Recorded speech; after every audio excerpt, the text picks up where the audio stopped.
Hello student, most important question जो first chapter से आता है हमारा, वो ये क्वेश्चन है। इसमें हमें क्या करना है, prove that √3 is an irrational number. ये क्वेश्चन 2023 का हमने लिया है और √2 हमारा आया था 2025 में। कभी कभी √5 आता है और भी √2 के क्वेश्चन आते हैं। ठीक है, तो हम देख लेते हैं इन्हें कैसे करते हैं। हम क्या सबसे पहले मानते हैं, let us assume that √3 is a rational number. हम सबसे पहले √3 को रैशनल मान लेते हैं। हमें प्रूव तो इरेशनल करना है, पर हम उसे उसका अपोजिट रैशनल उसे एज्यूम करके रखते हैं। फिर हम क्या कहते हैं, अगर हम रैशनल मानते हैं तो रैशनल किस फॉर्म में होता है, P/Q की फॉर्म में हमारा रैशनल होता है।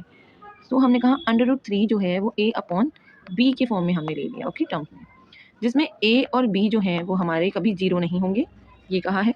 एंड वो कहा है कि आर को प्राइम पॉजिटिव इंटीजर्स। ठीक है, को प्राइम पॉजिटिव इंटीजर्स क्या होते हैं, जिनका HCF जो होता है वैल्यू 1 आती है और जिनके फैक्टर्स भी 1 ही होते हैं। Okay, squaring on both side, जब हम स्क्वायर करेंगे दोनों साइड तो क्या होगा, √3 हट जाएगा और वो 3 हो जाएगा।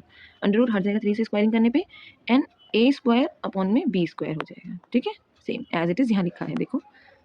नेक्स्ट हम बात करते हैं A² equals to your 3B²। हमने इसे शिफ्ट कर दिया, सो हमने A² इक्वल्स टू 3B² लिख दिया। ओके, यहाँ पे फिर हमने क्या कहा, इसके अकॉर्डिंग A² जो है वो 3 से डिवाइड हो रहा है। 3 डिवाइड A², तो फिर अगर कोई भी वैल्यू है, मानो 9 है, 3 से है, तो 9 3 का स्क्वायर हुआ, तो 3 भी तो 3 से ही डिवाइड हो सकता है। तो वो यही कह रहे हैं कि A जो है वो डिवाइड हो सकता है। अगर A² डिवाइड हो सकता है तो A भी डिवाइड हो सकता है। सो इसको हमने मान लिया इक्वेशन 1। अब हमने क्या एज्यूम लेट किया that A equals to 3C, यानी C जो है वो मल्टीपल ऑफ 3 है, जो कि एक इंटीजर है, where C is an integer. अब हमने क्या कहा, अगेन स्क्वायरिंग बोथ साइड कर दो। स्क्वायर करने पे क्या होगा, A² और 3 का स्क्वायर 9 एंड C का स्क्वायर हो जाएगा, यही होगा। यस, यहाँ पे है।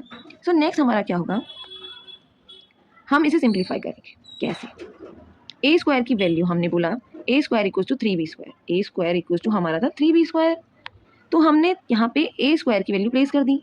A² की वैल्यू प्लेस करने पे यहाँ हो गया 3B² equals to 9C²। Okay, अब इसमें से हमने क्या किया कि सिंप्लीफाई किया, B² इक्वल्स टू हमने लिख दिया 9/3C²। ओके, ये कर दिया, 9 से 3 कैंसिल होगा 3 टाइम्स में, तो जो ये हो जाएगा B² इक्वल्स टू 3C²। अब यहाँ से भी हम कह सकते हैं कि B² जो है वो डिवाइड बाई 3 हो सकता है, हो सकता है। अगर B² डिवाइड हो रहा है तो हम कह सकते हैं कि B भी 3 से डिवाइड हो सकता है, बिल्कुल। तो इस इक्वेशन को मान लिया हमने सेकंड इक्वेशन। ओके, देखो, तो कह रहे हैं फर्स्ट एंड सेकंड को, जब from first and second we get 3 divides both A and B।